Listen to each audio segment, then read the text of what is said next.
Cómo marcar y categorizar en Oglot. Bienvenidos una vez más a tu canal y hoy te están enseñando cómo puedes estar marcando y categorizando en Oglot. Y para nosotros poder hacer esto, vamos a tener que seleccionar el apartado de crear estas etiquetas o categorías.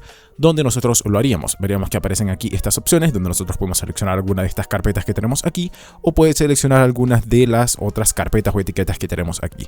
¿Cómo haríamos para crear una? Simplemente nos paramos aquí, por ejemplo, donde tenemos este correo, le podemos dar estos tres puntitos y podemos crear una nueva carpeta o categoría donde nosotros podemos seleccionar para añadir una. Por ejemplo, ya yo tengo aquí algunas que yo haya añadido como pruebas. Simplemente le damos aquí en este apartado de crear una nueva carpeta, le damos aquí, colocamos el nombre, digamos que va a ser este, le damos en el check y ya tendremos esa nueva carpeta o etiqueta aquí. Ahora, ¿qué es lo que tendremos que hacer? Simplemente nosotros tendremos que darle un clic derecho al correo que queremos mover o en este caso seleccionar los tres puntitos y en este caso con un correo que sea de otra cuenta te va a permitir moverlo aquí, o sea, estarlo categorizando o etiquetando con algunas de estas categorías o etiquetas, valga la redundancia, que nosotros tenemos aquí en nuestro correo. Y esto fue todo. Si el video te gustó, por favor dale like, comenta si te funcionó el método, suscríbete y dale a la campanita para que no te pierdas ninguno de nuestros videos.